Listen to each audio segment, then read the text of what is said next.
Praise the lord. దేవుని నామానికి మహిమ కలుగును గాక. బాగున్నారా? రోమిలకు రాసిన పత్రిక 10వ అధ్యాయం 17వ వచన ప్రకారం, కాగా వినుట వలన విశ్వాసం కలుగును, వినుట క్రీస్తుని గూర్చిన మాట వలన కలుగును అన్న మాట మన పరిశుద్ధ గ్రంథంలో చూస్తాం. అదే రీతిగా రోమిలకు రాసిన పత్రిక 10వ అధ్యాయము 9-10 వచనాలు మనం చూసినట్లయితే, మీరు హృదయం విశ్వసించి నోటి ద్వారా ఒప్పుకుంటే రక్షణ పొందుతారు అని మనం అక్కడ వాక్యం చూస్తాం. అంటే మనం రక్షించబడ్డానికి, అదే రీతిగా బలపడ్డానికి, చూసినట్లయితే విశ్వాసాలు ఎదగడానికి వాక్యం సోర్స్ ఏంటంటే వాక్యం ద్వారానే మనం విశ్వాసం కలిగి ఉంటాం. వాక్యం ద్వారానే రక్షించబడతామని మనకు స్పష్టంగా అక్కడ అర్థం అవుతా ఉంటది. అట్లాగే రోమిల కాకపోతే యాకోబు రాసిన పత్రికలో మనం చూసినట్లయితే 2వ అధ్యాయము 26-27 వచనం మనం చూసినట్లయితే, క్రియలు లేని విశ్వాసము మృతము అని మన మాట చూస్తాం. కాబట్టి రక్షింపబడిన ఆత్మీయుడు మరి చూసినట్లయితే తన విశ్వాసాన్ని క్రియల ద్వారా ప్రదర్శించాలన్నమాట. అప్పుడు ఆ విశ్వాసం స్థిరపరచబడతా ఉంటుంది. దేవునికి స్తోత్రం, హల్లెలూయా. ఇద్దరు స్నేహితులు ఉన్నారు. మరి చూసినట్లయితే ఒక అతని పేరు బెంజమిన్, ఇంకో అతని పేరు స్టీఫెన్. ఇద్దరు ప్రయాణం చేస్తూ ఉంటారు. చాలా దూరం ప్రయాణం చేసినప్పుడు బాగా అలసిపోతారు, బాగా ఆకలి అవుతా ఉంటది అనమాట. అది కొంచెం ఎడారి ప్రాంతంలాగా ఉంటది. అలా ప్రయాణం చేస్తున్నప్పుడు ఒక చోటుకు వస్తారు. వచ్చి చూసినప్పుడు అక్కడ ఒక డేరా లాగా ఉంటది. కొంతమంది ముస్లిం సహోదరులు ఉంటారు, షేక్లు అంటారు కదా, వాళ్ళు అక్కడ ఉంటారన్నమాట.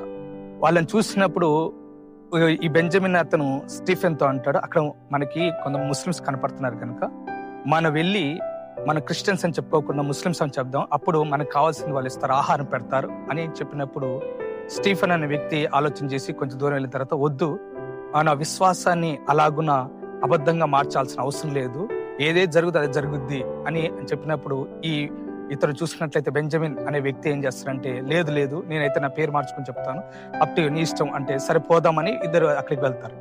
వెళ్ళిన తర్వాత అక్కడ మరి ఎవరైతే ఉన్నారో మరి అక్కడ ముస్లిమ్స్ ఉంటారని అక్కడ ఒక వ్యక్తి అడుగుతారు, ఎవరండి మీరు ఎక్కడి నుండి వచ్చారు, ఏంటి నీ పేరు ఏంటి అన్నప్పుడు ఈ బెంజమిన్ అనే వ్యక్తి అంటాడు, నా పేరు ఇష్మాయిల్ అంటాడు.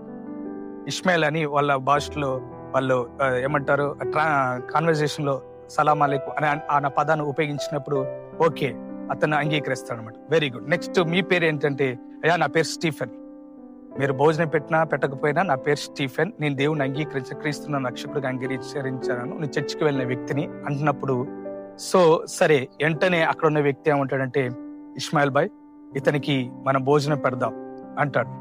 అదేంటి నాకు కూడా పెట్టరంటే, ఏంటి ఇస్మాయిల్ బాయ్ ఇది రంజాన్ సీజన్, మన రోజా ఉండాలి కదా, ఫాస్టింగ్ ఉండాలి కదా, మన బాటసార్లకి పొరుగు వారికి సహాయం చేయాలి కదా, వాళ్ళకి సహాయం చేయకుండా ఇంకా రోజా కంప్లీట్ కాకుండా నువ్వు ఎలా భోజనం చేస్తావు, ముందు ఈ క్రైస్తవ సహోదరికి స్టీఫెన్ కి భోజనం పెట్టు అన్నప్పుడు అతను ఆశ్చర్యకు గురవుతాడు. అంటే అతని ముఖం తెల్లబోతుంది అనమాట. At the same time faith in action. ఇక్కడ యాక్షన్ ఏంటంటే కన్ఫెషన్, అతడు క్రైస్తవుడని ఒప్పుకోలు చేస్తుంది.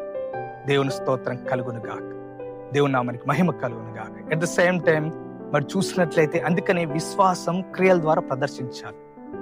ఫెయిత్ కనిపించదు కానీ క్రియల ద్వారా మనం కనపరచాలన్నమాట. ఆ యాక్షన్స్ ప్రేయర్ కావచ్చు, ఏమంటే గివింగ్ కావచ్చు, ఏమంటే గోయింగ్ టు చర్చ్ అవ్వచ్చు, కన్ఫెషన్ ఇట్లాగా యేసుక్రీస్తు నా దేవుడు అని ఇతరులకు చెప్పడం కావచ్చు. దీన్ని క్రియల రూపంలో మన విశ్వాసాన్ని ప్రదర్శించవచ్చు. ప్రెసెంట్ జనరేషన్ లో కూడా మనం చూసినట్లయితే 2 యంగ్స్టర్స్ కూడా దేవుని గనపరిచారు, హల్లెలూయా, తమ విశ్వాసాన్ని ప్రదర్శించారు. ఒకటి మన లేడీ క్రికెటర్ మనం చూసిన జెమిమా రోడ్రిగ్స్, తను ఏ రీతిగా మ్యాచ్ గెలిపించిందో మనం చూస్తున్నాం. ఎట్ ద సేమ్ టైం మరి తను ఏ రీతిగా మరి ఆ అవార్డు తీసుకునేటప్పుడు ఈ this credit goes to lord Jesus Christ అని తను ఒప్పుకోలు చేసిన విధానం మనం చూస్తున్నాం. అదే రీతిగా ఇంకో యంగ్స్టర్ సంజు శాంసన్ కూడా తన విశ్వాసాన్ని ప్రదర్శించడం అన్నది నాన్న చూసిన మ్యాచ్ ని గెలిచిన తర్వాత అతను మోకరించి ఆకాశం వైపు చేతులెత్తి మరి ప్రభు యేసుక్రీస్తు వారిని ఘనపరిచినట్లు తన ఫెయిత్ ని కన్ఫెస్ చేసినట్లు కూడా మనం చూస్తున్నాం. కాబట్టి దేవుని బిడ్డలారా, మనము దేవుని ప్రజలుగా దేవుని బిడ్డలుగా ఉన్న మనము విశ్వాసముతో క్రియలను చేద్దాం, దేవుని నామాన్ని మహిమపరుచుదాం. దేవుడి మాటలు దీవించి ఆశీర్వదించును గాక. ఆమేన్. Praise the lord.